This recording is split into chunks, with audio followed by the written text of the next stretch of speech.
Osborne, Here. Mrs. Puryear, Here. Mr. Wade. Here.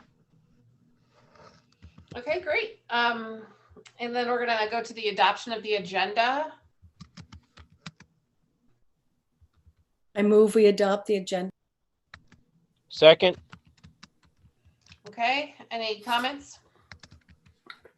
Okay, we'll go ahead and vote on that. Dr. Acuff, Yes. Ms. Carlson, Yes. Ms. McKeever, Yes. Ms. Osborne, Yes. Mrs. Puryear, Yes. and Mr. Wade. Yes.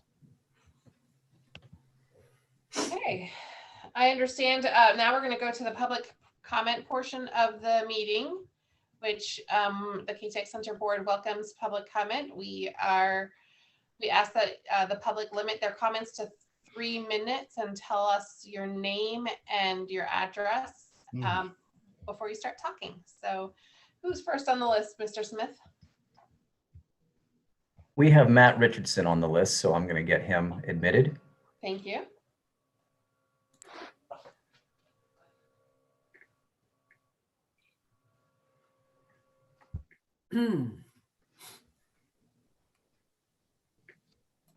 Mr. Richardson, are you with us? Yes, sir. Hi, Mr. Richardson. You have 3 minutes. All right. My name is Matt Richardson. I'm the automotive instructor here at CATEC. Just want to say that I am in favor for the students returning to the building for in-person instruction. I feel the only way for students to excel in my program is for them to have hands-on training. My students have already lost a chance to get dual enrollment credits through J. Sargent Reynolds Community College due to the lack of the hands-on portion of my class. Students are not going to have the chance to take industry certification exams either, which is what makes them employable. I have talked with other instructors from Massanutten, Valley, and as well as the director at Botetourt Technical Centers, and they are all on a hybrid schedule and have had no problems this year. I've also talked with my advisory council, and they also feel that the students need to be back in school. So I hope you'll consider going forward with a hybrid schedule for CATEC as well. Thank you. Thank you, Mr. Richardson. Who's next, Mr. Smith? Next, we have Glenn Beachy. So let me let Glenn in. Actually, Glenn is no longer in the waiting room. They were having speaker difficulties. He sent me a text a minute ago. They were trying to find a computer that had the mic working. Okay. We have Terry Sauvy next, but I don't see Terry. They work together, so. Okay. So then we have Adrienne Canterbury would be next on our list. So here's Miss Canterbury. Okay, Ms. Canterbury, you have 3 minutes. Thank She's you. not quite in yet. Thank you. Miss Canterbury, are you with us?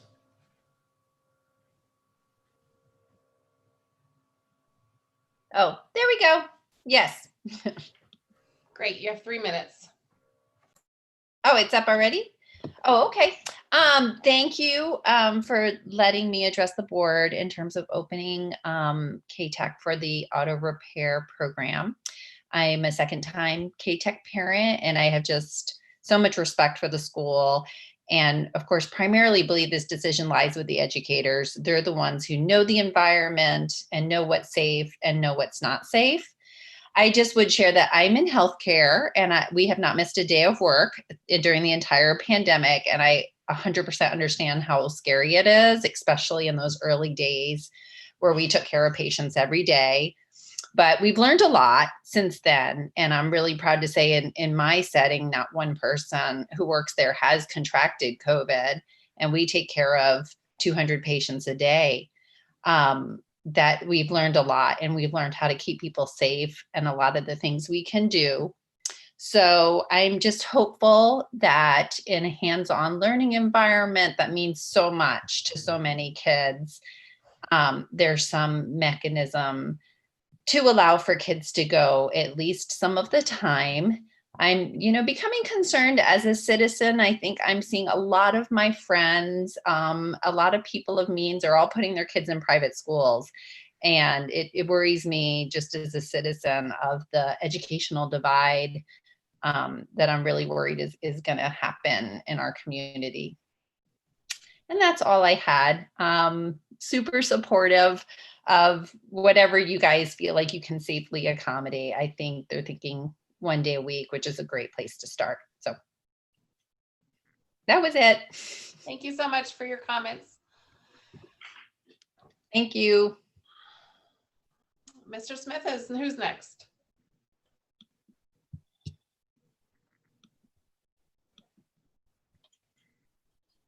You're muted, Anthony.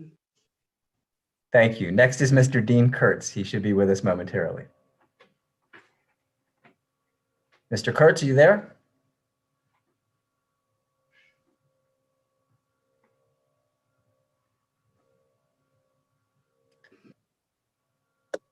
I'm here, but I lost my video somehow. We can hear you. So Mr. Kurtz, you have 3 minutes. Starting now? Yes, sir. Okay. I apologize for the video. I don't know. I had it a minute ago. But anyway, my name is Dean Allen Kurtz. I live at 3625 Graymont Drive in Earlysville. I'm also a teaching assistant at CATEC in the auto body class. I'm in favor of students returning to CATEC classrooms in small groups for a few of the following reasons. First and foremost, students cannot become proficient in their field by reading textbooks, watching videos, or listening to video lectures. While students may gain a certain amount of education from watching videos or reading textbooks or the video lectures, this type of education is not adequate for what the students really need. And the students need and are expected to have hands-on experience in the classroom. And that's what they need. The certifications that students desire must also include a hands-on element. As students are seeking internships or jobs from potential employers, companies that offer internships and employers are expecting that students will have hands-on experience. They're not looking just for a textbook understanding of the material. Also at CATEC, our classrooms are large. For instance, in the auto body classroom, we have about 6,000 square feet. And on either side of me, probably about 3,000 feet in the auto tech and about another 3,000 feet in the building sciences area. And all of our classrooms are large, so we do have ample space to keep students separated, socially distanced. And also, I believe that the teachers at CATEC and the staff have a resolve to make sure that students stay healthy, that staff stays healthy, and that the teachers stay healthy as well. And I believe that asking a student to participate, say in the auto body class, that's where I'm at, to participate in that class without the hands-on experience is like asking a student to read a book about playing a violin, but never allowing them to touch the violin, to develop the finger memory, to touch the strings, to feel the bow, or like a baseball player, to read a book about hitting a baseball, but never allowing them the actual opportunity to develop the hand-eye coordination that it takes to hit a baseball. So I think in the same way, our students at CATEC, they need the hands-on experience so that they can develop the skills that they're going to need for life after CATEC. And the skills that they will develop there are lifelong skills that may translate into other fields. Mr. Kurtz, you are at your 3-minute mark. Okay, and that's just my thoughts on why students should come back to CATEC. Thank you, Mr. Kurtz. Mr. Smith, to the extent that people are having issues with their log on with the Zoom, you might want to give out the phone number that they could call in so that they can make their comments. That was one of the suggestions that was made to me. Okay, let's get our next speaker looking and I'll look into that. Thank you so I much. leave the meeting then? Should Okay. Mr. Kurtz leave the meeting? Yes, and you can watch us on YouTube. Okay, yeah, I have the link for that. Thank you. All right, thank you. I appreciate the time. Okay, Yeah. our next speaker is Stacy Riedel or Riedel. Thank you. Ms. Riedel? Are you in?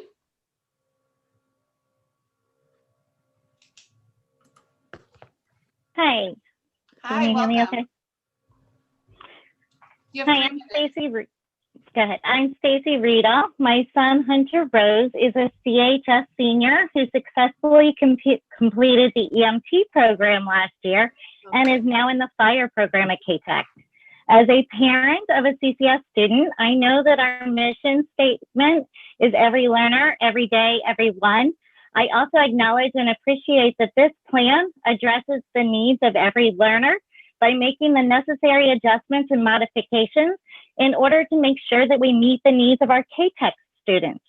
In the spring, most of the students had completed the hands-on learning needed, and teachers were able to support the students by preparing them for the assessments, the certification exams, and some of the one-on-one testing that needed to happen.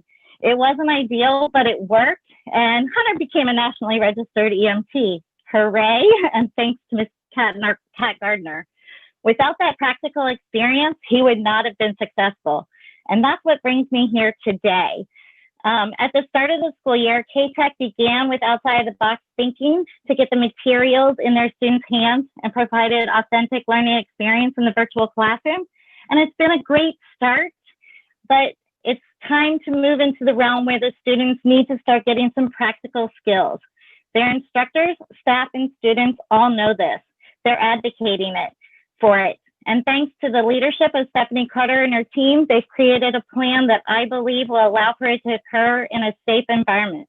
It's the start that is needed to meet their needs in order to secure their future.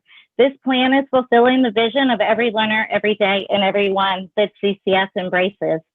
In addition, just imagine if our students learn how to become technicians within their trade while also implementing mitigation strategies and practices, we're not only setting them up for success, but we're setting them up to excel for the future.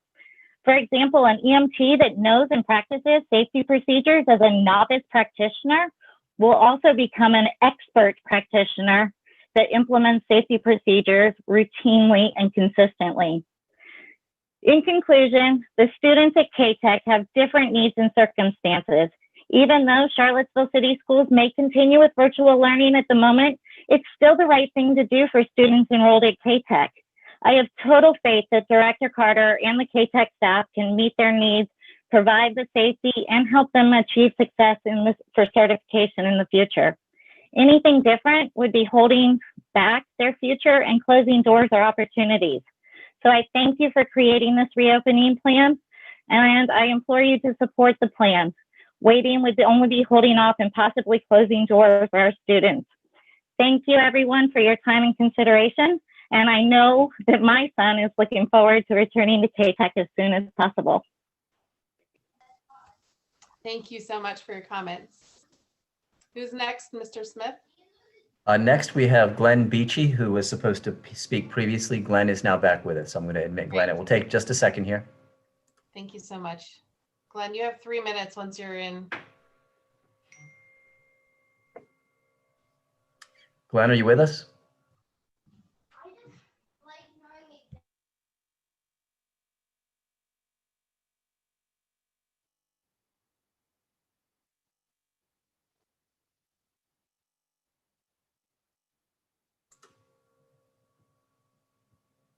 Mr. Beatty's muted.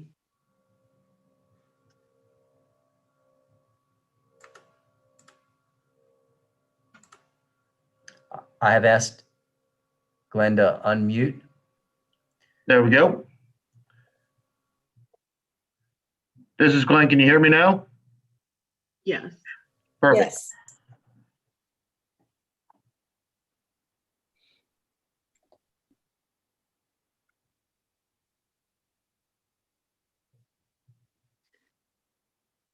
Glenn, you have 3 minutes. Good evening. Good evening. We're supposed to be talking, if I'm not mistaken, about why we want the students to come back into the classrooms. Is that correct? Sir, this is your time. You have 3 minutes of public comment and you can tell us anything you would like. Okay, I just want to make sure what That our is certainly agenda. on the agenda, so it's appropriate to comment on it. Perfect. Thank The students getting the hands-on instructions from the instructor is extremely vital for when they come into the business sense to us here at the dealership level. Having the training, the background, the basics of tool knowledge, and as well as the automotive knowledge itself is vital from the hiring employer. Having the base level information is critical to us on our side. So that way we can grow them into their careers and their long-term careers, becoming master technicians was the end game. I know I'm not very far from the retirement age myself, so I need somebody to replace me. And how we're going to get it, we got to grow our own. I started off as a porter back in high school and worked my way up through the ranks and got myself into the position I'm in, and been in management for 25 years. That being said, there is unlimited potential for these students when they come in. They don't necessarily have to stay to turning wrenches the whole career. That's a good foundation to start on, but they can also learn the business side of it as well as they're working their way through it. I wish I had the opportunities at that age. I think that would have helped me tremendously in starting my career and getting advanced earlier in my career. We have several technicians here.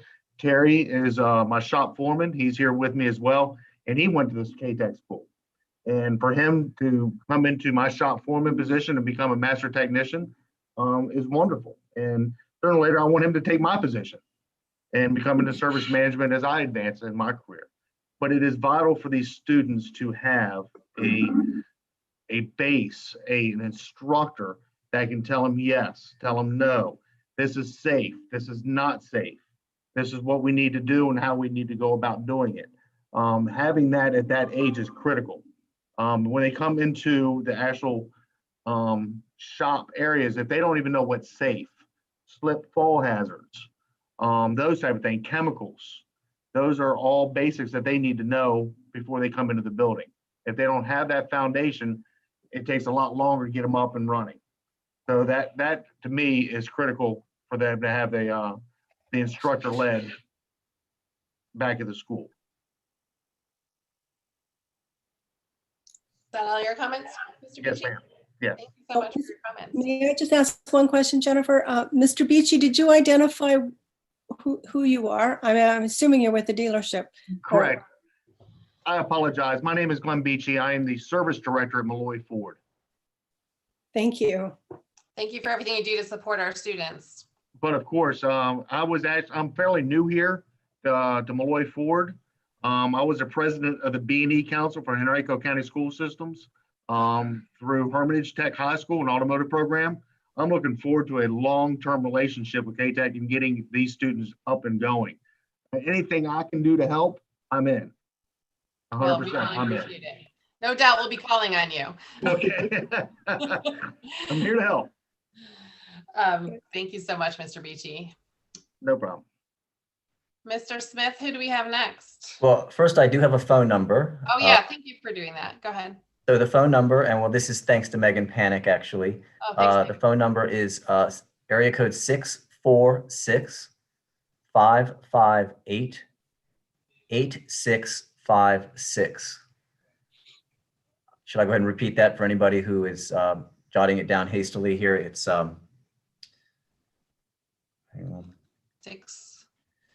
646-558-8656. Okay, our next commenter is Ronald Moore. He should be in momentarily.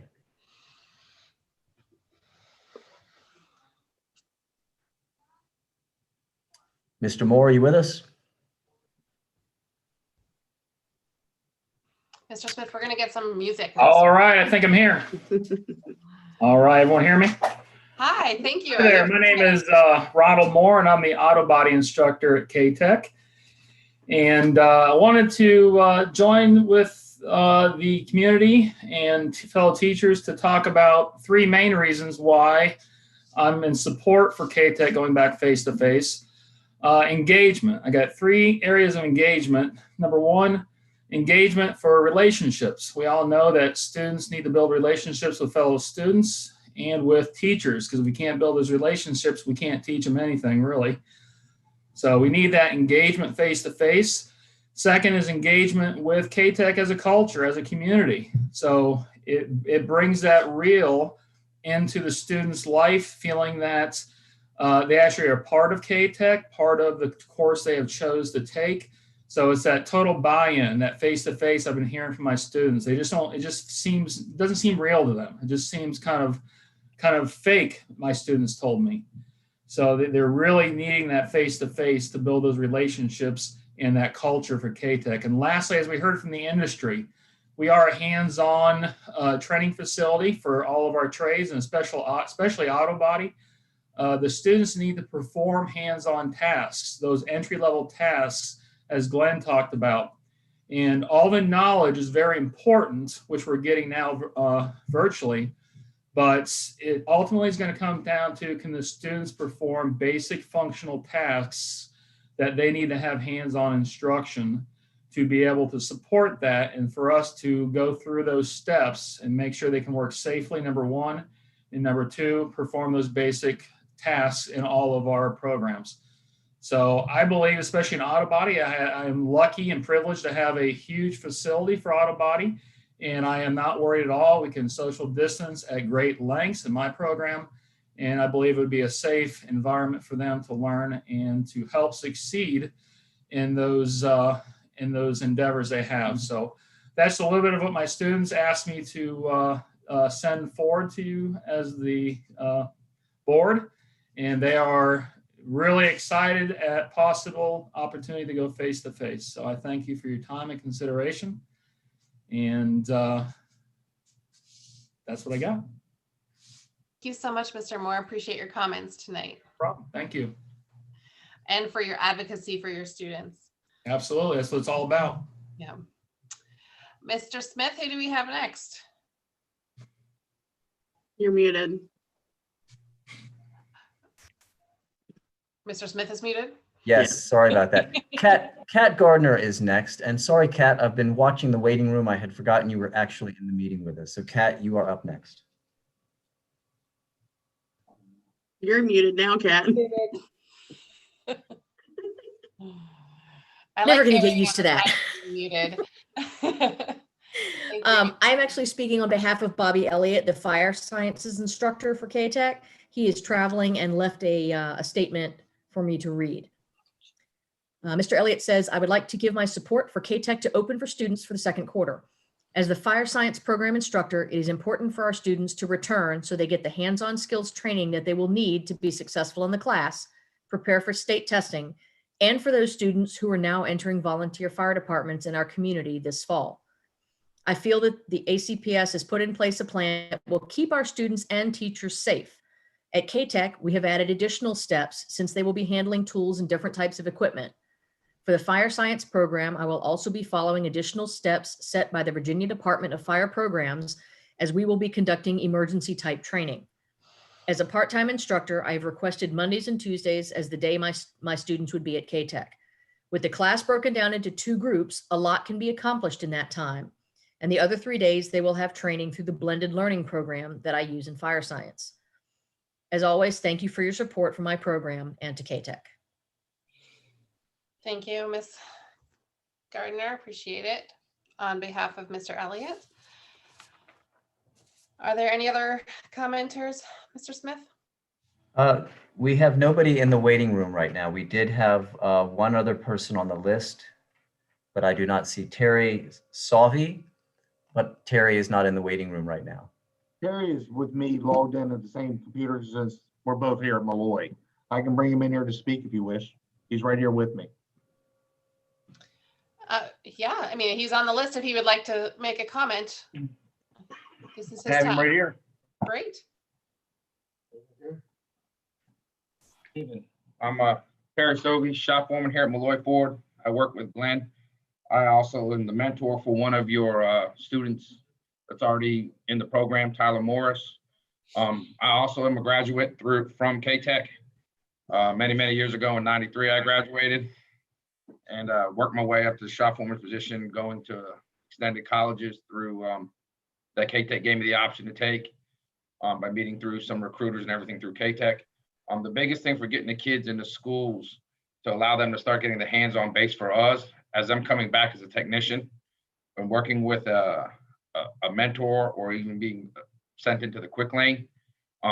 Like Glenn said, just the basic hands-on knowledge of how to use the tools, how to safely set lifts, how to just do general shop safety and general shop life, and the socialization skills, because even though we're socially distanced here, as technicians, we still have to work as a daily basis side by side and have to help each other. So the hands-on and the socialization skills that they get from their instructors and the other students at school, it's almost detrimental for them not to have it coming into the shop life. I really don't mean, aside from the basic stuff that Glenn touched on, the basic training that they get coming in here that gets them leaps and bounds. They can already come in as a production employee once they leave CATEC after their second years. And it also allows them to be part of the mentor program through us, through the Ford Fact, because we've also brought Ford in with CATEC through their ACE program. Also opens up the FACT program to the students as they leave CATEC also. About all I have. Thank you for your comments today. Thank you for your time. Are there any other folks waiting to make comments, Mr. Smith? I believe Miss Kat Gardner had one more thing to add. Miss Gardner, are you still with us? Yes, we have several people that gave single sentence comments. I'd like, if we have time, for me to read just their name and their one sentence comment. From Melissa Shirley Miller, some students just don't do well with virtual classes and need face-to-face interaction. My son is one of those students. From Mr. Bart Atkins, I strongly support getting students back into the classroom as soon as possible, utilizing recommended safety protocols, especially for the hands-on learning activities that are done at CATEC. Ms. Glenda Atkins, I am for the return of students. Thank you for all you are doing. Angel Garfield, I hope the kids get to come back. Jessica Sawyer, I would like to see the students return to CATEC. Wendy Peary, I am totally in agreement to return these kids to school. 5 exclamation points. Kadira Bennett, I am in agreement for returning to school. Leela White, I strongly support the reopening of CATEC under the proposed plan. Dana Lawson, love this. Will be in class as often as he is allowed. Jessica Parr, I'm not sure how everyone else feels, but this would be wonderful. My child is not excelling in online learning. Adrian Canterbury, I am in favor of opening CATEC. Thank you. Okay, thank you. I'm going to go ahead and close public comment. Mr. Smith, if there's no other comments. There are none. Okay, great. So I'm going to close public comment, and thank you everybody for your comments. We really appreciate it. And the next item on our agenda is approval of the minutes. I move that we approve the minutes. Second. Second. Okay, so I'm going to have Leslie do the vote. So all those in favor? Ms. Chisholm? Dr. Acuff, Yes. Ms. Carlson, Yes. Mr. Keever, Yes. Ms. Osborne, Yes. Mrs. Puryear, Yes. and Mr. Wade. Yes. Okay, the next thing we have on the agenda is the approval of the financial status. You all should have gotten your financials in your board book. There is nothing of note or outstanding. As I say, every meeting, all the bills are paid, and there's nothing to point out in there that is of concern. I recommend that you approve the financials. Great, thank you so much, Ms. Carter. Any comments or questions for Ms. Carter or motions for the board? I move for approval. Second. Okay, So we'll go ahead and vote on that, Ms. Chisholm. Dr. Acuff, Yes. Ms. Carlson, Yes. Ms. McKeever, Yes. Ms. Osborne, Yes. Mrs. Puryear, Yes. Mr. Wade. Yes.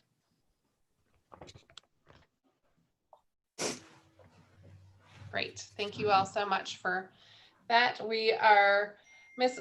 Carter, are you going to introduce our Cultivate Charlottesville partners? Oh, yes, there was one additional item to the agenda that was the approval of the CATEC Foundation Board officers. It got added late in the day. If I can just quickly go over that and ask for your action on that. And then I'll introduce the Cultivate Charlottesville. The CATEC Foundation Board is asking for your approval of Linda Seaman as their new president, Richard Brewer as the vice president, and Richard is the connection that got us clinical hours at a long-term care facility, so thank you to Richard. Brian Pinkston as our secretary, and Hosea Mitchell will continue in his role as treasurer. Sounds like an all-star lineup to me. I'm the one who I told, agree. I'm the one who told Brewer to join, so. Good job. Good job, Katrina. Okay, so let's have a motion. I move we approve the CATEC Foundation Board officers. Okay, second. Second. Mhm. Okay, we'll go ahead and vote on them, Ms. Chisholm. Dr. Acuff, Yes. Ms. Carlson, Yes. Ms. McKeever, Yes. Ms. Osborne, Yes. Mrs. Puryear, Yes. Mr. Wade. Yes. Okay. And now, Ms. Carter. I'm really happy to present you all with Richard Morris as well as Jeanette Abinator. I've known Jeanette for a long time and worked with her when I worked in the city schools, and she was working with City Schoolyard Gardens. And I've been lucky enough to meet Richard lately. And through a connection that I had with Jeanette, she was at CATEC, and we were doing a walkthrough, and we both sort of noticed the large piece of land out behind the school that has been vacant for years and years and years, since 1973.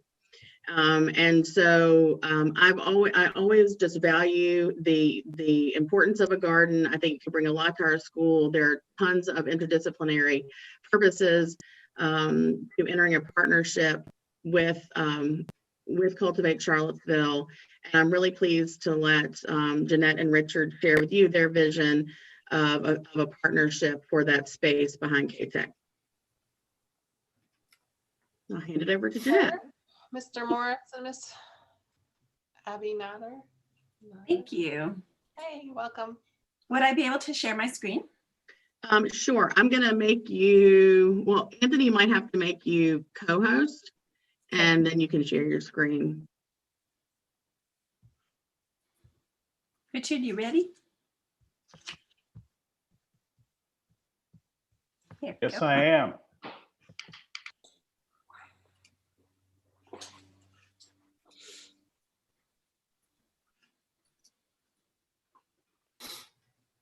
Good evening, board members. I am excited about this opportunity to talk about siting a potential garden at CATEC, and I want to thank you for giving Jeanette and myself this opportunity to present to you.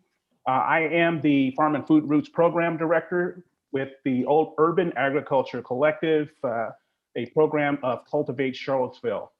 I want to talk very briefly about growing connections. Next slide.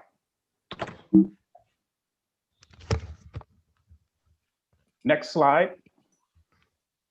So at Cultivate Charlottesville, connections are very, very important. Community connections specifically. So we work very diligently to create connections with residents, with students in Charlottesville City Schools, including U of A, and with our organizational partners. We believe that increasing those connections, specifically between CATEC and the wonderful work that CATEC is doing and Cultivate Charlottesville, will strengthen both organizations, but also the community at large.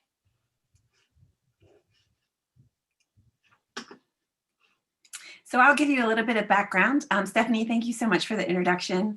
And as you said, I have always been a fan of your work at Lugo McGinnis and now at CATEC. We work with some of your students as youth food justice interns, and it's a great opportunity. So for those of you that aren't familiar with us, Cultivate Charlottesville is an integrated organization of 3 core programs: City Schoolyard Garden, which has been partnering with Charlottesville City Schools since 2010 in hosting gardens at the schools. The Urban Agricultural Collective, which Richard is the program director of, which is even older. It was founded by Karen Waters Wicks with the former QCC. It was founded by a group of residents in low income and subsidized housing that wanted to have gardens near their homes. And we've recently taken on the management of that.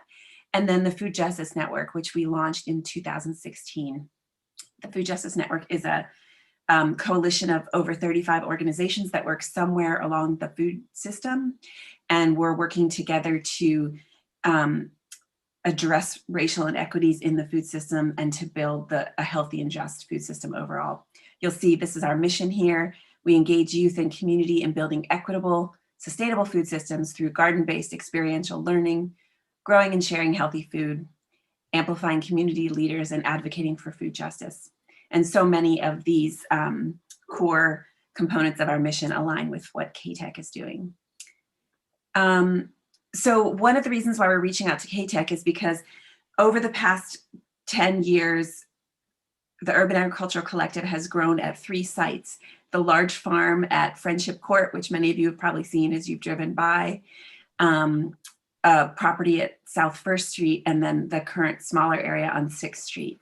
Due to redevelopment, we've lost 90% of the land that we have been growing on this year, and we're just growing on a small plot over at 6th Street. And this food, at the height, we've raised over, is it 10,000, 17,000 pounds, Richard, I think is the most raised in one summer that is then shared freely with the community. So we wanted to talk a little bit about what we see as some of the benefits of the partnership, and we'd love to hear from you. As I mentioned, it amplifies our mission alignment. We both, CATEC's mission or values to broaden students' learning experiences and meet the needs of our local community are directly linked to what we could do with a growing farm plot there. We envision working with the students, with the vet tech students, with construction, for different projects, and then using the produce that we grow there to share within the community. Urban agriculture, it's a direct investment in the community that pays dividends all season long, especially in emergencies like now. We've seen an even growing need for that, and also just in the health of our students and our community members for the long term.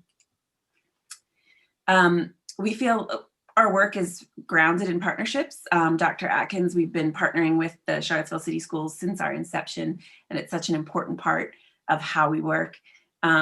We also feel that we can be equity in action. We're building equity through these programs by giving students who learn differently an opportunity for hands-on learning experiences, by building food equity, by sharing food, and by building, modeling healthy food traditions and giving opportunities for volunteers. Also, the students have they cultivate skills for workplace readiness, such as the ones listed here. Currently, this is our 4th year we've been doing a youth food justice internship program. We have 10 youth interns that were in an intensive program over the summer and then have been continued to work with us through the year. As I mentioned, I think at least one of them is a student at CATEC, and they're getting paid. Their pay rate goes from $10 to $13 an hour, and they're learning all of these workplace readiness skills. Finally, we have the potential to have an active animal husbandry on the site. We'd like to use the site for laying hens. It can contribute to the food equity initiatives within the city and the county, building partnerships between city and county and public-private partners. There's some value-added green space with the property there. And then we can also connect to the CTE opportunities at the Charlottesville High School, where students have an opportunity to take CTE credits for the urban farming class. And we're working with the middle school to add that as well there. We've already partnered a little bit with the culinary arts, and there's a huge opportunity there as well, where the synergy of the gardens, the student chef, and the community food holds limitless possibilities. Community food is a powerful component of a healthy community, and we believe that urban gardens can help strengthen those communities in part through increased food security. One of the issues with the pandemic, like COVID, is that sometimes you run into the problem, the last mile problem, where a producer is producing food at a site but can't get that food to where it's needed. We're seeing a lot of that. The solution to that problem is to produce food where it is needed, when it is needed. And so urban gardens help solve that problem and increase food security. Residents who have always had access to the food that our organization produces will still have access to that food, to those gardens, and to our community market days. Our market days take place once a week on Friday and then every other Thursday. And it's an opportunity for us to share in the production of what the gardens produce with the community. And the community in turn shares with us by helping grow that food and helping out with market days. Neighbors and volunteers can still contribute, and our youth food interns, which you'll hear a little bit more later, will continue to learn, grow, and lead.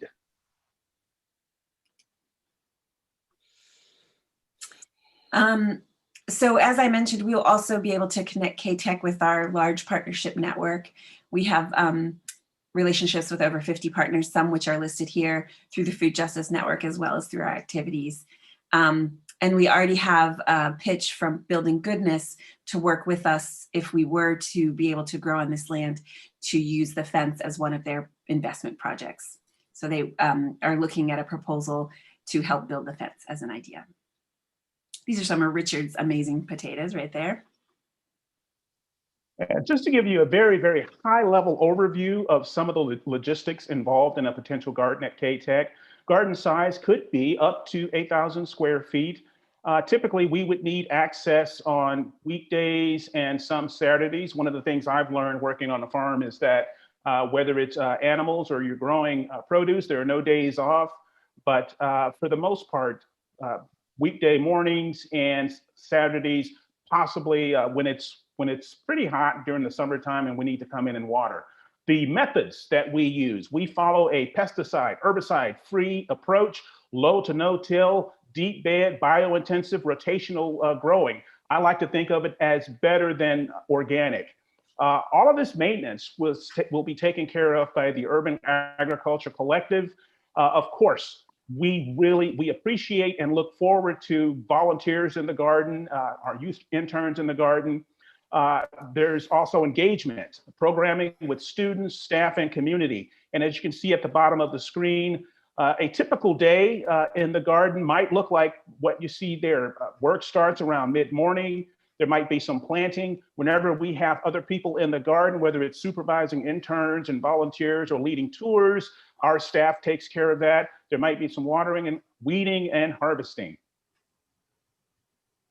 Some of the items that will make this operation flow well is a deer fence, because people aren't the only ones who like fresh produce. Access to water, some storage space, restroom access, and debris removal.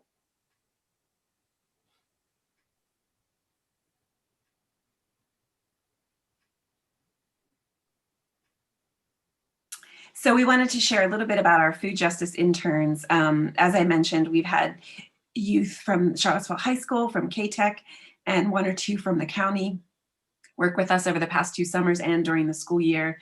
You'll see here Emmanuel Casado Romero, who is a student at CATEC. He's been with us for, I think, 5 years now.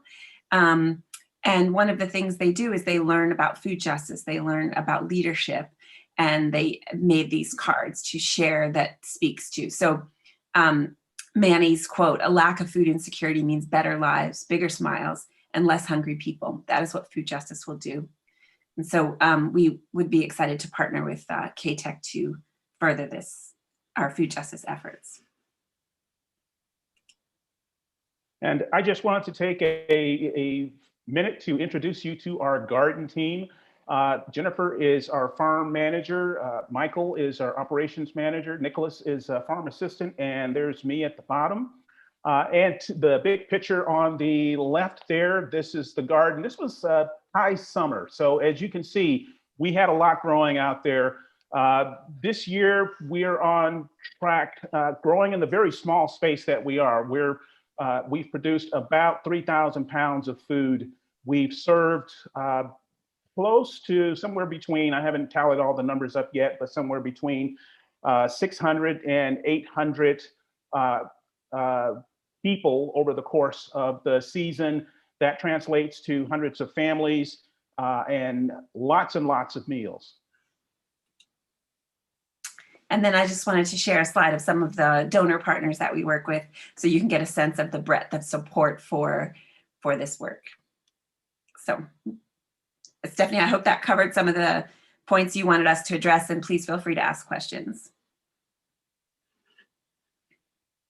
Thank you both for your presentation. We appreciate this, the idea of using that space. I appreciate that idea. So who has any comments or questions for our guests? This is not a meaningful question, and for that I apologize, but I live right across the street from CATEC, and that deer fence, you're gonna need it. Katrina, have you seen groundhogs as well? Maybe, like even Merritt, like I spend my life trying to find plants that deer don't like. Yeah. And then once you find one that a deer doesn't like, you find out another exist. animal does like it. Right. The fence that Building Goodness helped us put up at Jackson Via, in addition to being high enough for deer, also goes underground for the groundhogs, because there's a big problem there. So we might have to do something like that. Wow. I just want to say that this partnership is really exciting for a lot of different reasons, but I'm very excited about the idea of having it's really going to enable us to be able to have a garden and then also be able to have some small animals for our vet science class.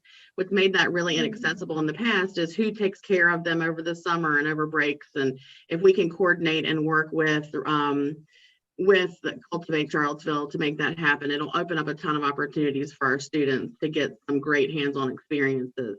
Manny is definitely an all-star CATEC student, but so is Michaela Howard, who was on that on your intern list. She's amazing and interned last year with you guys as well.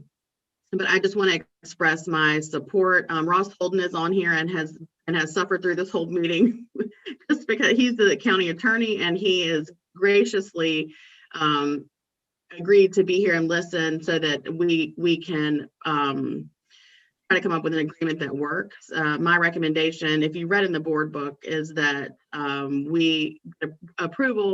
this is the discussion piece, but if we can get approval to move forward with the development of an MOU to present back to the board at our next meeting is kind of our main goal objective.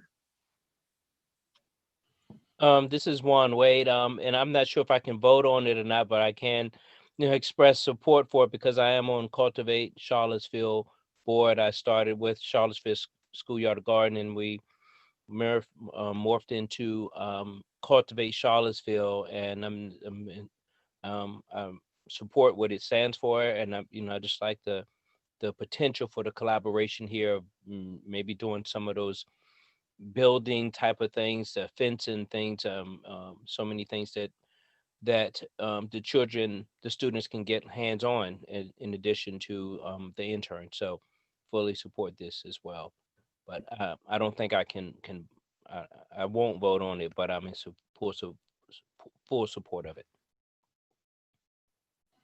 I think it sounds like a wonderful project. For the whole community, for CATEC students, for other high school or other students.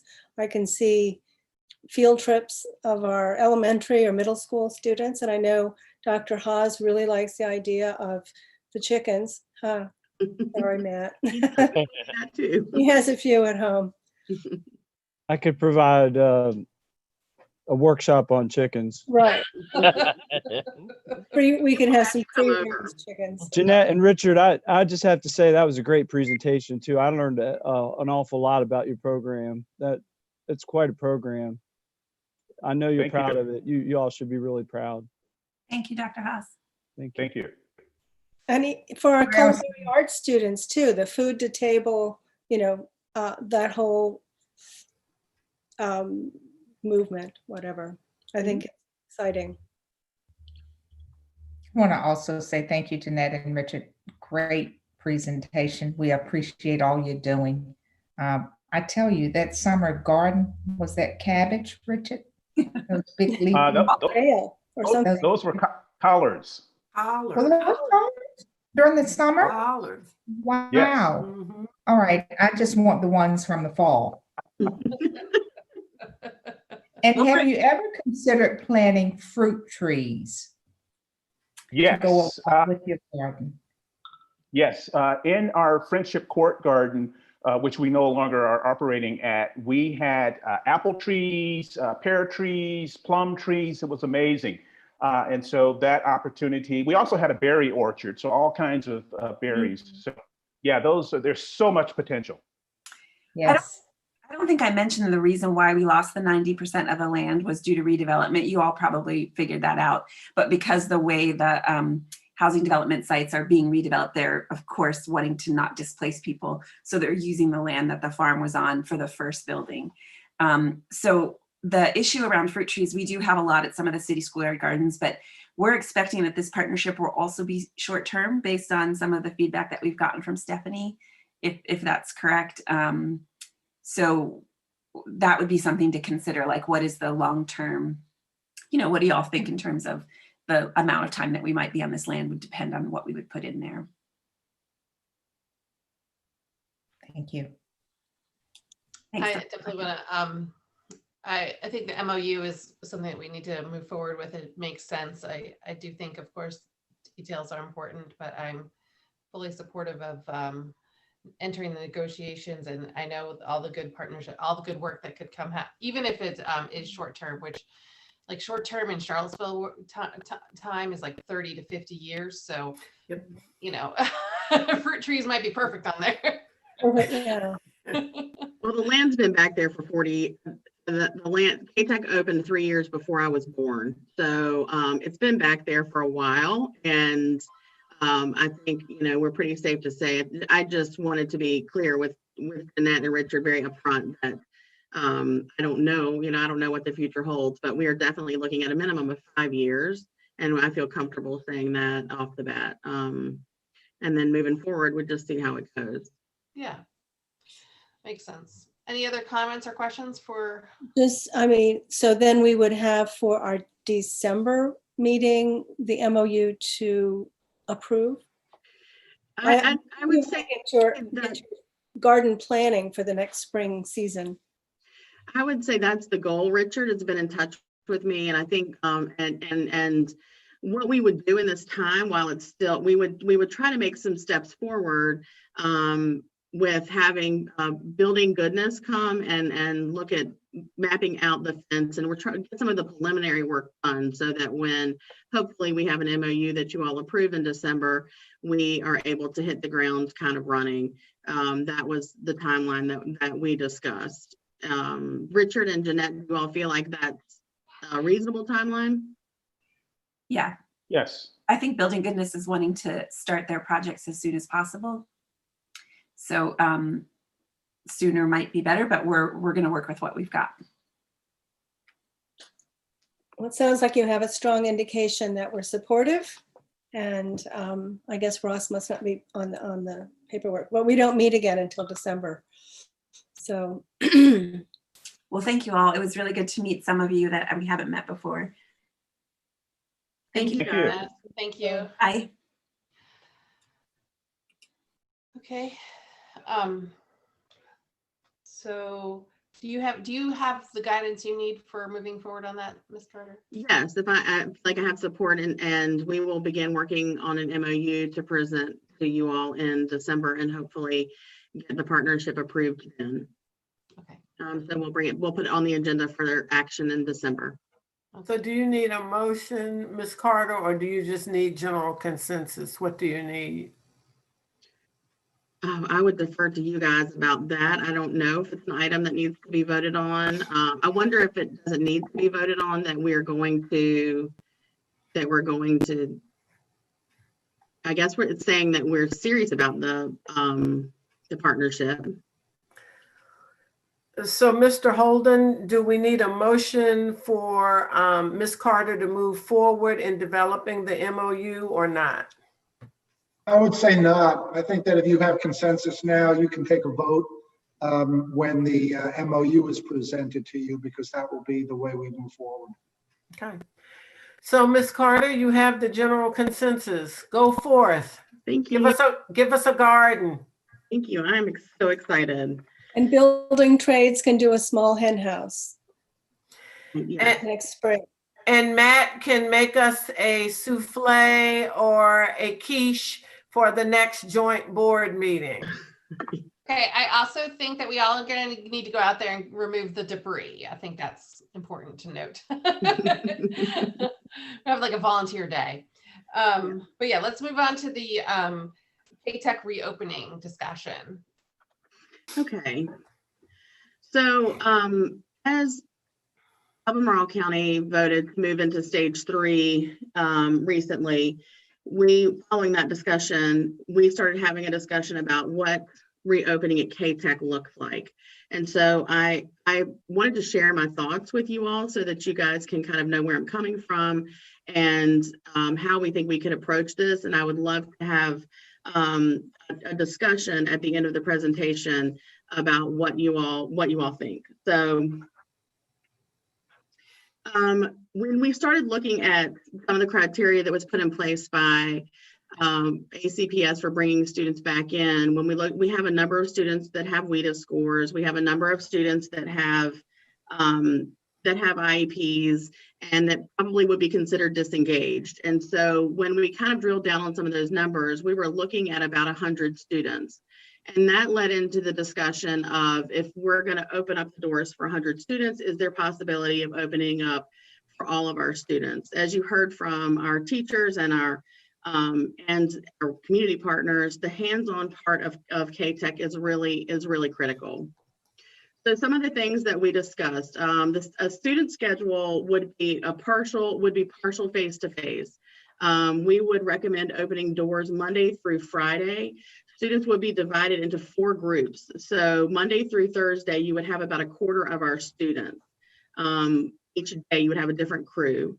And on Friday, only on Friday, we would bring in our Western EMT students so as to not disrupt their current learning schedule. And then on Wednesday, we would do an invitation only to support our students that are taking academic classes with us. And our academic instructors would serve as sort of learning coaches to provide them support in their trade class, but then also in their academic class. We have a number of students that are taking courses that they need for graduation with us. The student numbers would sort of look like this, and we looked at it and strategically divided out students that are in an academic pullout, students that go to CHS because their schedule is slightly different, and of course the Western students, the EMT students from Western. And our biggest number of students a day would be around 80, and that includes that support day, and we're estimating we would bring in about 20 students. EMT at Western, as I've already mentioned, this group of students would need to be treated a little differently because they're scheduled for one 90-minute period, and our goal is to have our students for a 3-hour block. And transportation is just tough from Western, and with only 90 minutes for class. So we propose that they will all come to CATEC on Friday. I did discuss this with Mr. Lee and Mr. Gillespie, and they felt like this was something that was possible. Students would be separated into 2 groups. Even though we'd have 17 in the same class that day, we would separate them into 2 groups, and an EMT 3 students would assist with the instruction, and we would have an instructional assistant that would assist with supervision, and Miss Gardner would go back and forth between the 2 spaces.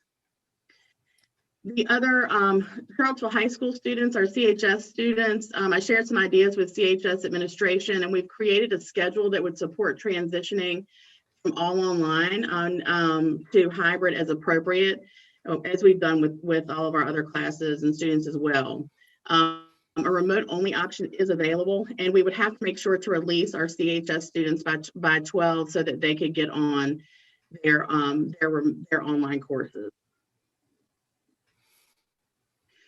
Transitioning to partial day face-to-face would include hopefully a 3-hour block of trade skills focused instruction.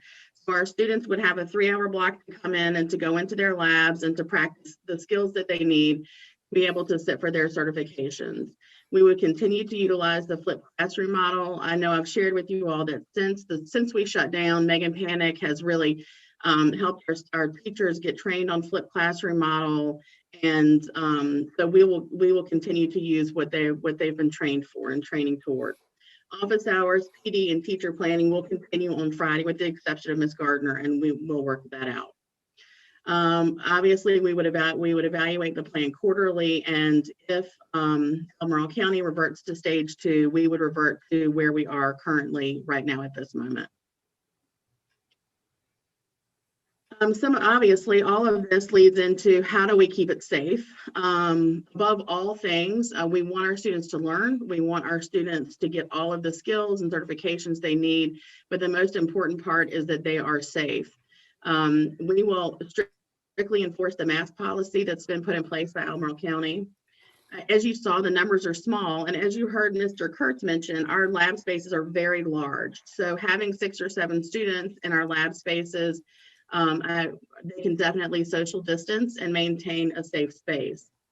We have 4 separate entrances that we would use. We have more than that, but we feel like those 4 entrances, we would tent them so that they would be prepared for weather. And our students would come in, they would get temp checks daily, and we would go through a shortened version of the screening that employees go through. We would also sanitize using approved materials. We've been working with Charlottesville Sanitary, and we've also been working with ACPS's building services to make sure that we're using approved protocol.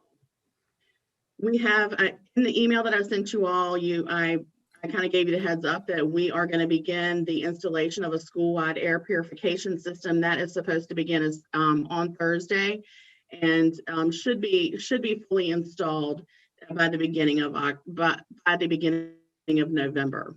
Some of the work we've already done, and I think you all are aware of, is our students have already been given individual toolkits. So they will have to bring those back, and students will use their own tools, keep their own tools in their own spaces, and not pass equipment around. We've also designated a quarantine space that has a separate office, even in the quarantine space, where students can go if they don't pass the screening or if they begin feeling ill during the day. Another mitigation strategy, of course, is transitions. At CATEC, we are lucky because it's small and we have a bunch of entrances. So as I said, we would try to make transitions, one-way transitions in the hall as much as humanly possible. We would have specified entrances and exits by group. So students would only go in and out of one specific exit. We would do a staggered release. We'll have specified bathrooms. That's another benefit of CATEC. Most of our classrooms have their own bathroom or access to one very nearby. We would provide, Anthony and I would provide hallway supervision when students are in the building. One of us will always be in the hall, even if we're out there working, so that if students are in the hall, we can make sure to direct them. And then hand washing in and out of the classroom. We only have one classroom that doesn't have a sink for hand washing, and so that's also another added benefit. I consider an reopening calendar to consider is that if we were able to come back second quarter, we would have we could do hybrid, and then I do recommend that the week coming back from a holiday that we do a week of virtual only, so that if students have traveled when they return, they'll have a week if they develop symptoms, or we'll be able to make sure that there's some kind of cushion of protection there. So we would do a virtual only week, the week of November 30th through the 4th, and then again, the week of January 4th through the 8th, returning from those holidays. that would give us out of 9 weeks, it would give us 7 weeks of hybrid instruction. And why is it important? This is one of Kat's students over the summer that got our certification. And it's important because our students, as Mr. Richardson mentioned, they're already losing dual enrollment credits. They won't qualify for credentials.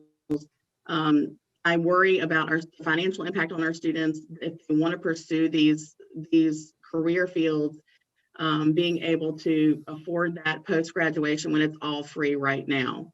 I do know from the spring last year that students, once we released, it was really difficult to get some of them back for certification exams.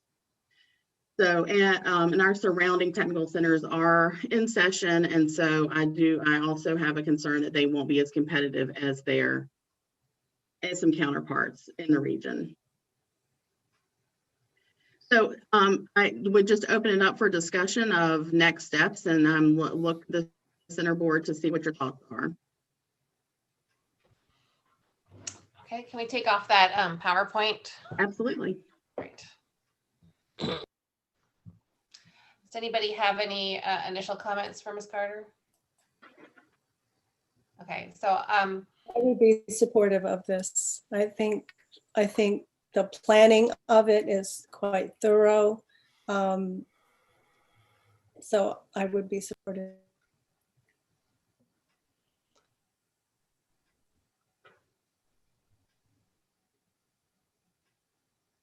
do all the teachers support coming back, Ms. Carter? I would say to you, in all honesty, probably about a quarter of our students are concerned. I think that's the word that they would use. And I will say to you too, that I think they would not speak in public comment. I would never dissuade them, but I'm going to be very honest with you that they would not want to speak against me out of respect. So I think it's really important from my point of view to be transparent with you that I do know that we have teachers that are concerned.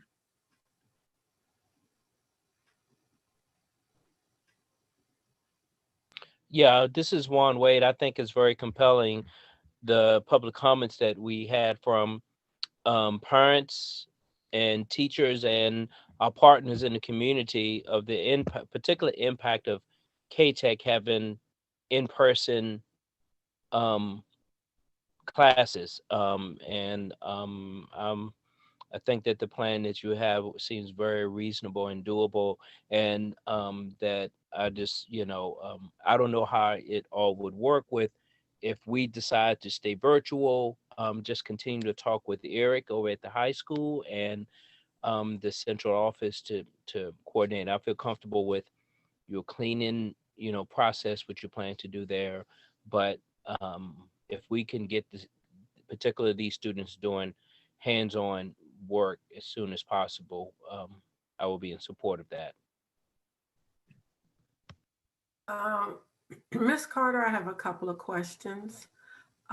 First of all, I appreciate you speaking on behalf of those persons that would not want to speak for themselves, because we know that we have a lot of people in our community that don't want to do that. Do you have a plan, or do you have sufficient instructors if you do your hybrid model? First of all, and how are you going to address the instructors that are concerned about coming back? I believe you said it was about a fourth of them. I think so. We did a survey. I've talked to the teachers a lot. All of the teachers have said to me that even if they're concerned, they don't have a plan. They haven't asked for accommodations and that they would come and work at CATEC. Leslie and I have had lots of conversations about what to do if a teacher decides to. I think, what the kind of the discussion following this evening, I think teachers may decide to ask for accommodations, and we've had discussions about that, how to utilize instructional assistants and still utilize technology if students come in. We're fortunate that a couple of our programs have more than one instructor, so we would work out whatever we needed to work out so that our kids could come in, but make sure that our teachers felt safe and were kept safe. Okay, my second question is you indicated that your air filtration system is to begin installation on Thursday and will be completed at some point next week. No, I'm sorry. You that's said by the not- 1st of that's November, by the 1st of around the November. Beginning of November. It's probably going to be closer to the end of the first week in November. Okay, so in early November, let's say. Mhm. All right, what implications does that have for testing your air filtration system, making sure that it's working efficiently? And if for some reason, we all know with construction and installation, there could be delays, how will that impact the hybrid model? I would say that what they've said to me is that they sort of tested along the way. We have an air filtration system gets installed on a number of units that are installed throughout the school, and so they will test it along the way.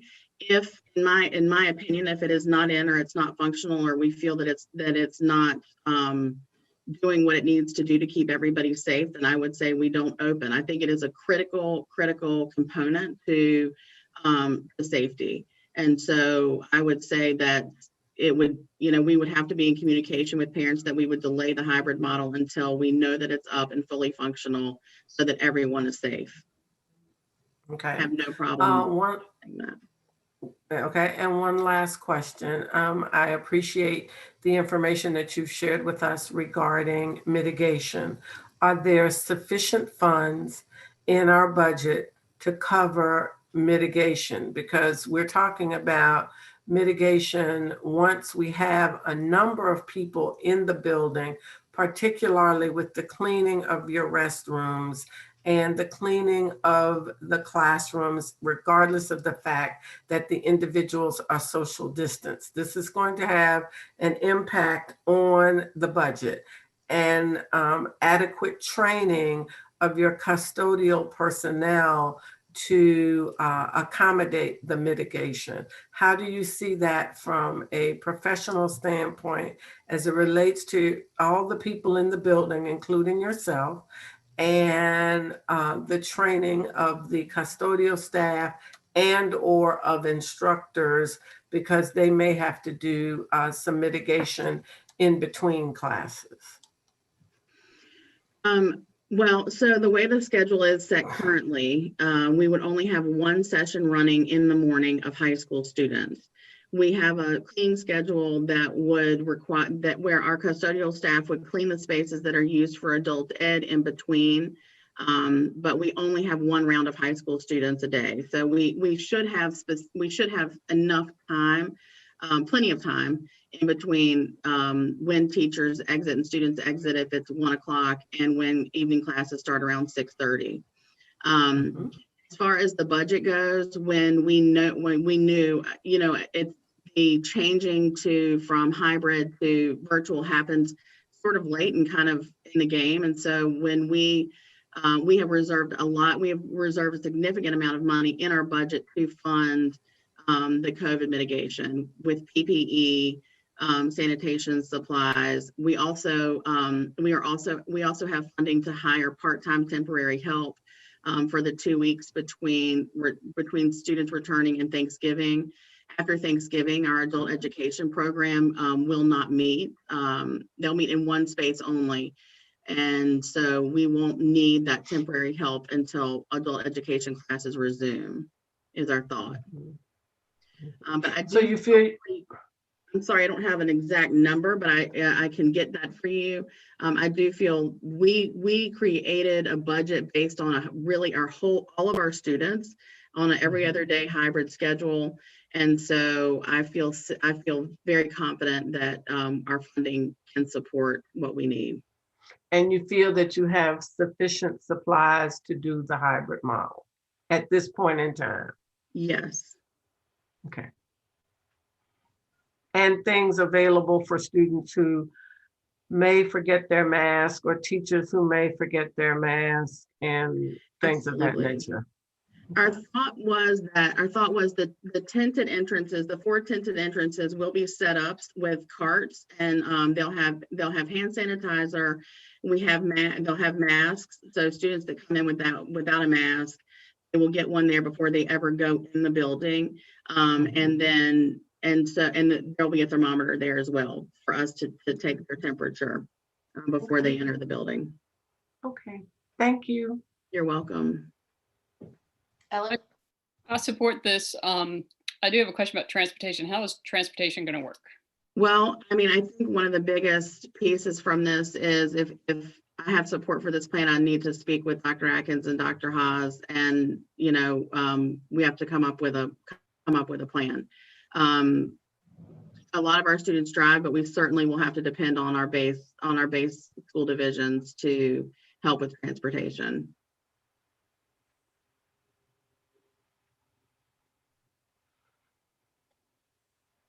Go ahead, Katrina. Is it time to entertain a motion? I move that we support Mrs. Carter's recommendation and move to a hybrid model and reopen for the next quarter. Is that a good way to say it? Leslie, don't write that last part in. A second.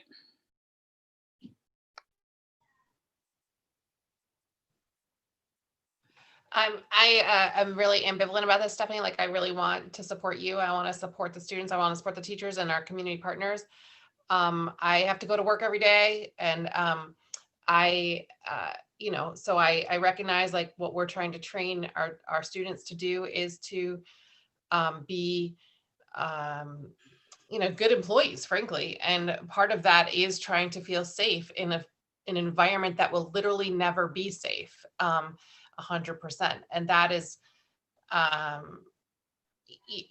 real struggle because you encounter every single day people who do not want to wear their masks appropriately. And that is a huge concern of mine in CATEC. Like I think it's a giant space. I think the air filtration, everything you're saying about air filtration makes a lot of sense. But we are working in really close quarters when we're teaching our students. And if somebody is wearing their mask wrong, we're talking about a highly contagious illness that, especially in cold weather when these droplets allegedly, take longer and stay longer in the air. I just have a lot of concerns about that.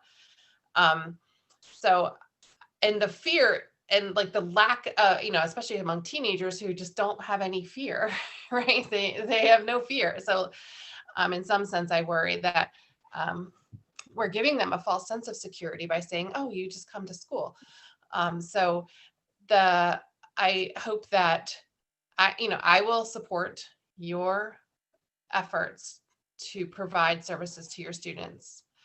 And for our partners and the teachers to provide this instruction in person. I think the hybrid model makes a lot of sense for this particular population and for this particular time, because the UVA students are leaving for months after Thanksgiving. And I think our numbers, the metrics really support kind of this kind of slow opening at this point. I really want to emphasize that the masks should be worn appropriately. I mean, I cannot tell you how freaked out I get every time I encounter somebody in my workspace who's not wearing that appropriately. And I just do not want to do that to our teenagers who do not feel like they have a voice to be able to say, please put on your mask or step away from me. Mm-hmm. I feel like we have to provide that level of security for our teenagers and our students and of course our teachers, but they have the, I think, ability to speak for themselves, whereas the students may not feel as safe and comfortable saying those things. And I do think you guys have a good space. There's a lot of entrances, especially the automotive. But I know how worried about going to a salon I am. And so if a student has concerns, I really hope that we can support them in providing a safe space for them. So yeah, I'm gonna support this. And I really want to encourage you to work with the health department to get testing, get some sort of community event testing at CATEC, either before you open or right after Thanksgiving or before you open it in January. I just think you have a small population. You can I think they would be willing to set up a community health event like that in your near your school. So yeah, so I feel very ambivalent, and I do trust this, and I trust the metrics that the health district has put out recently certainly indicate that the community spread of virus is very low in our community. But if it ticks up a little bit, I really hope that you will feel comfortable halting it. And if you have an outbreak, that you will halt the in person. Like, Absolutely. I mean, I didn't see that in the, but I think, an outbreak is actually only 3 people. So in a class, like in a workspace. So I hope that we will be taking that. Like, of course, the Department of Labor and Industry have created these, temporary regulations that require us to report it. And I hope that you will, shut down classes if that were to happen. Absolutely, we will. Our adult education classes have been meeting since September, I think, Shannon, right? Actually, we had some classes start August 5th. And so we've had one reported case that wasn't contracted at CATEC, and we closed the class down for a week and we notified everybody. We've had some really clear guidance on how much we should communicate to our community, and we will follow all of that. And I can assure you, I can say, I don't know that I've ever made, and I don't want this to seem like this is flippant to me or that I'm spewing off a plan or because it's not. This is the hardest thing that I've ever considered. And I've often felt throughout this whole thing that I am not, that I don't know that I want to be the one in the position to make all of these decisions. But I also, it's been a journey of trying to weigh and measure what we can do safely to move life forward and not. I care so much about kids and their access to things, and I want to make sure that we are not kind of throwing the baby out with the bathwater. So I 100% understand your concerns, Ms. McKeever, and I wholeheartedly hear every single thing you're saying, and I take it all extremely seriously, and we will do everything we can to make sure that our children are safe and our staff. Great, thank you. I appreciate it, Ms. Carter. And thank you. And I know obviously I'm working very close with Dr. Atkins. These decisions are never easy, and really appreciate how much time and effort you've put into this with your staff. I will add an outbreak piece to our mitigation strategies as well. Thank you. And make sure our staff understands that too. So thank you for that piece of feedback. Okay, so we have a motion, right? Do we have a second? Okay, so we have a motion and a second. Any other comments about this? So we'll go ahead and call the vote. Can I just add one thing? I'm sorry. 100%.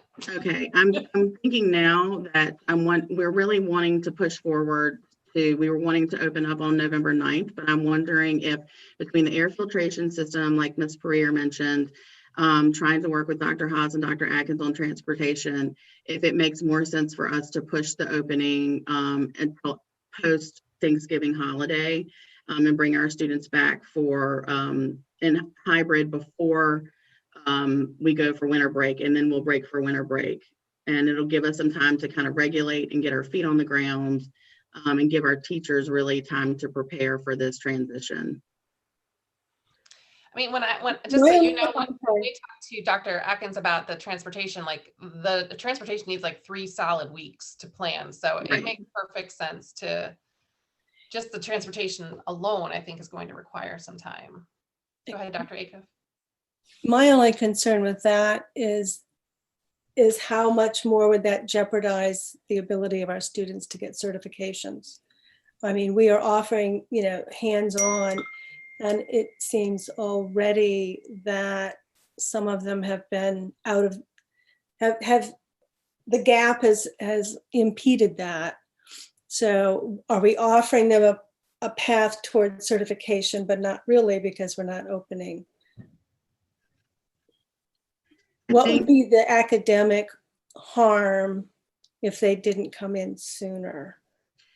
Well, so I think if you step back and look at it, if they don't come in sooner, you're looking at 6 hours of instruction.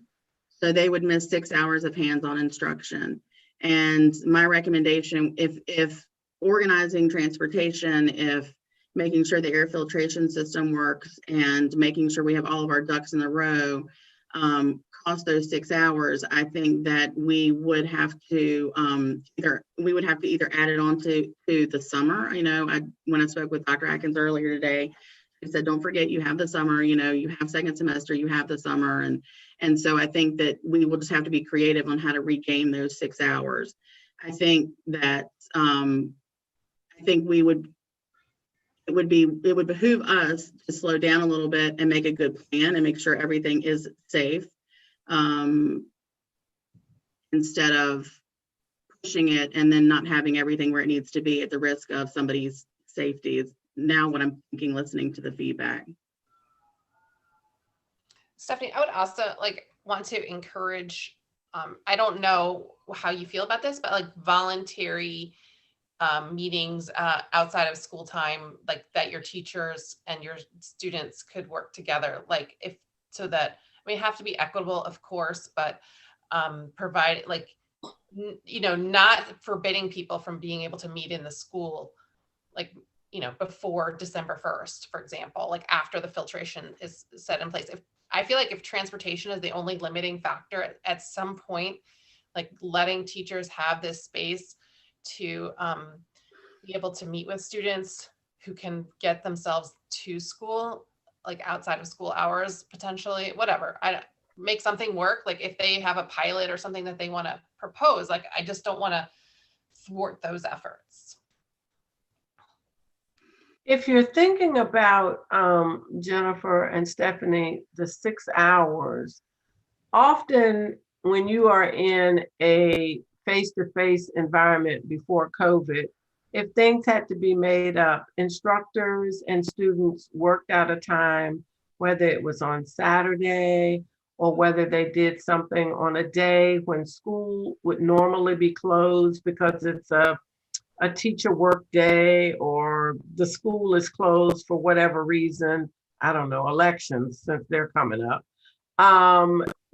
The instructors say, well, class, we're gonna, let's see how many of us can meet on XYZ day, because we are gonna miss this day due to elections, or how are we gonna make it up because of a snow day, or something of that nature. And if you have gotten it down to the finite isms of 6 hours, after listening to your instructors this evening and listening to the people that came to speak, 2 of whom work on my car, and one of them is a mentor to one of our CATEC students.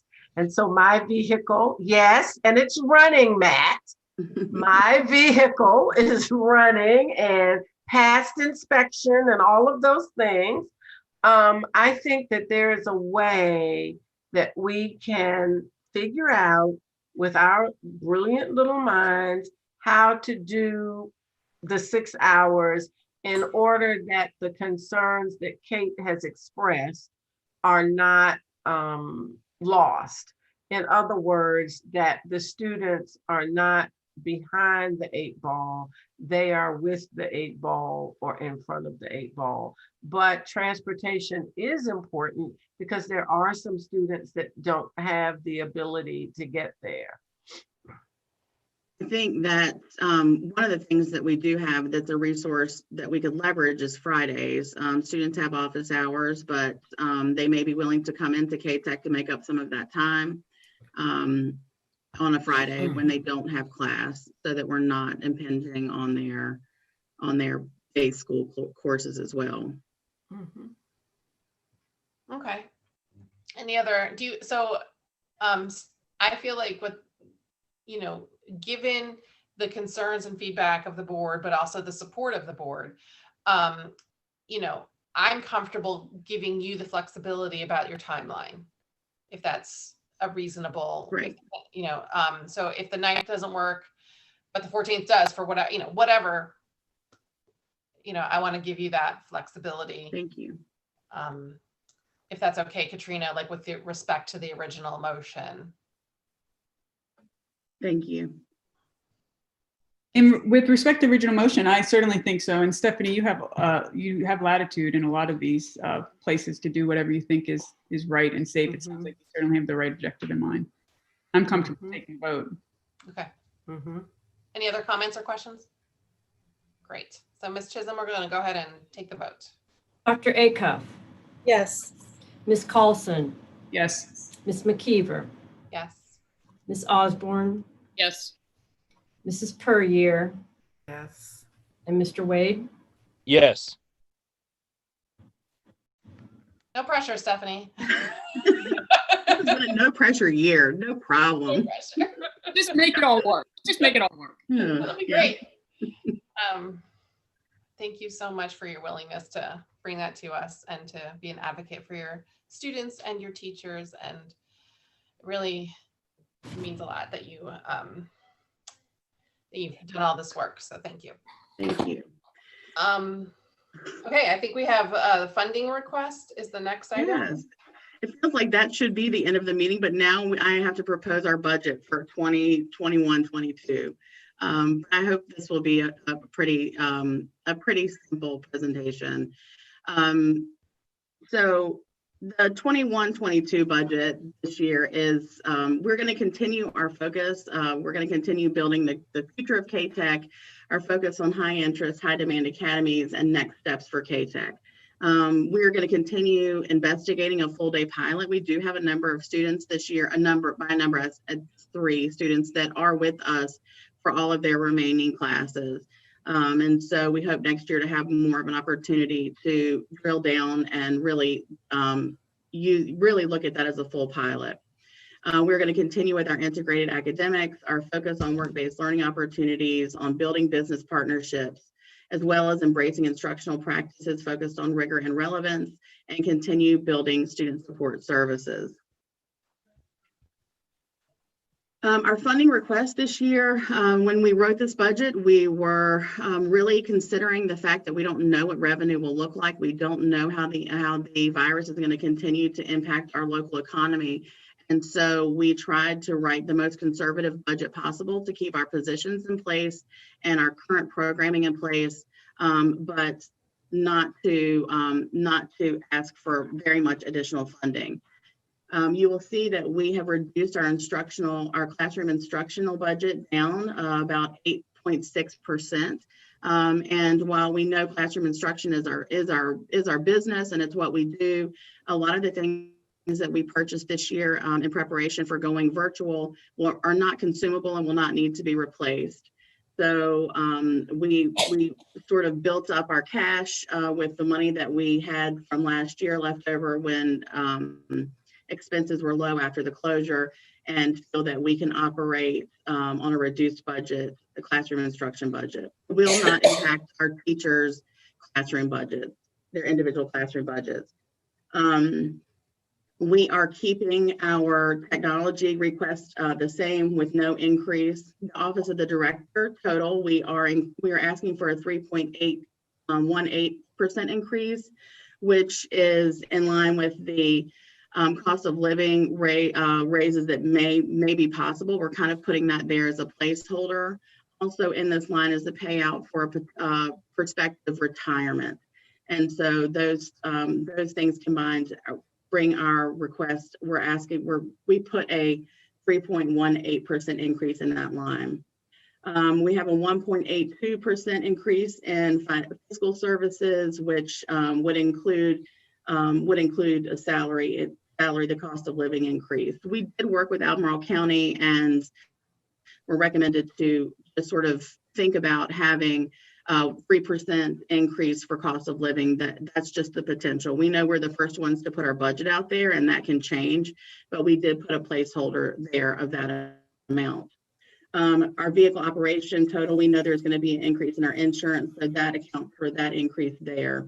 Our building services total, we have a 4.58% increase, about $15,000 that we put for additional funding to support what we're assuming that there will still be some mitigation, sanitation needs that won't even be in place for next year. We've kept what we currently have budgeted, which was quite a bit, and added a bit more. Our ground services, we left that line the same, and we did include a 2.92% increase, cost of living increase for our superintendents and financial board, the financial services folks in the city that we work with, and our board. And that's pretty minuscule. It's only a change of $1,242. We are asking, we increased our maintenance management total 2.6% just for, just to make sure that we're prepared for anything that may happen. The overall high school budget is from last year. We are reducing the overall budget 3.99%, or we reduced it by $117,332. Our adult programs, we feel like we're still working on what that will look like for us as revenue changes and people have access to funding. And so we're still anticipating a reduction in that budget of 16.96% because we don't know what kind of revenue loss we'll have there.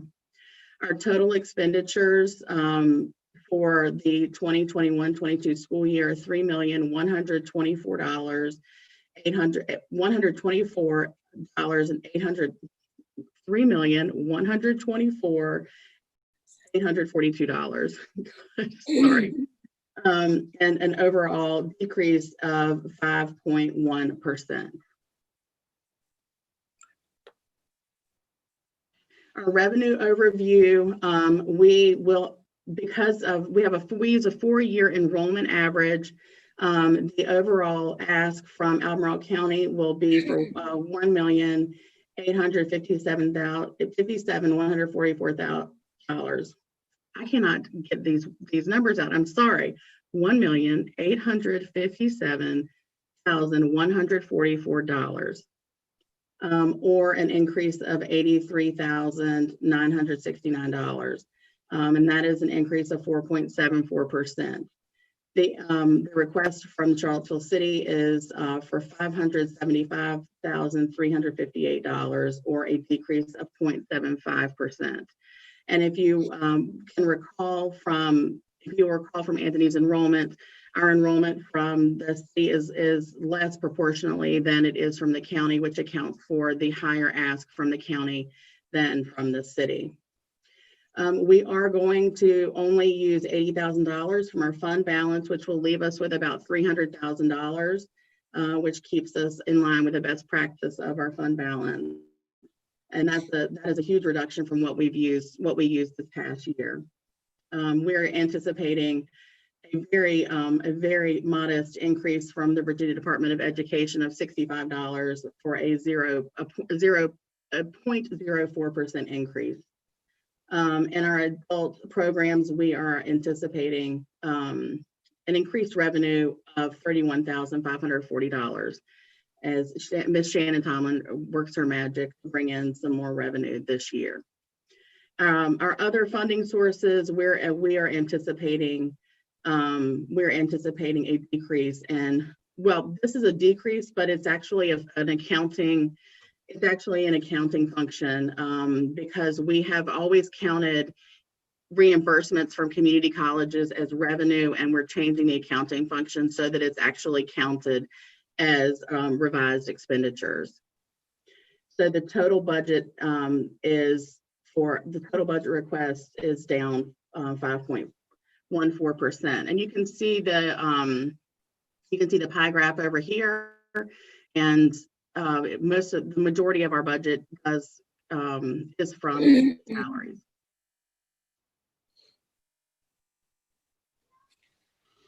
Great, thank you. This is just the last page now, and I think I've explained everything, but this just, that we have the 3% as we said, and shows specifically increases and decreases if you want to review that. Okay, any questions?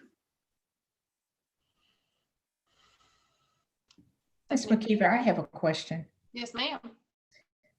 Ms. Carter, last year, I believe you presented to the board a really innovative plan where you were going to integrate mathematics with some of the trade areas, and you needed to bring on a math position. Is that reflected in this budget and your vision for that program moving forward? It is not reflected in this budget. When we did program enrollment, we had extremely small enrollment. And I know we always, sometimes you have to start small when you're starting something and grow. But with our budgets being so tight, we felt like that was an area this year that we'll continue that vision. But for next year, I recommend that we focus on keeping what we have in place and push that budget out to do not next year's budget, but the next year's budget. Thank you. We worked really hard to try not to ask for any more money because I know revenue, we don't know what's going to happen with revenue. Thank you for the question. Any other questions for Ms. Carter?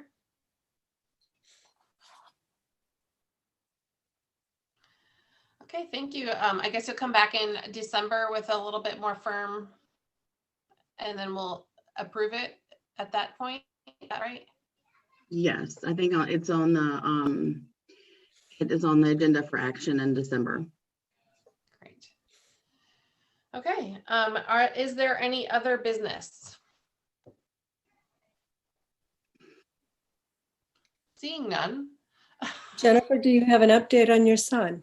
Oh, okay. So it was a small accident. Thankfully, he's fine. Everybody's fine. Thankfully. So what does small mean? Is it a fender bender? Is he okay? No concussions, no nothing? Correct. No nothing. Oh, It was no very- nothing. Like it was sort of a fender bender, but like when you're turning left and somebody's in the left lane turning and then they bump into you. Luckily, it was very slow speed, and I'm sure he's going to be horrified that this is even part of this meeting. So it was posterity on CATEC's YouTube channel. No YouTube. Yeah. So he didn't sustain. Okay. Yeah, he's fine. And he good. Yeah, everybody was fine, thankfully. So thank you for asking. And that's a way to start a meeting, though. Yeah, it was scary, Jennifer. It really was. So thank you for that. Yeah, if there's no more comments or questions, and seeing none, I'm going to have us stand adjourned. Thank you all. Thank you for a good meeting. Stay safe. Thank you. Bye. Stay safe.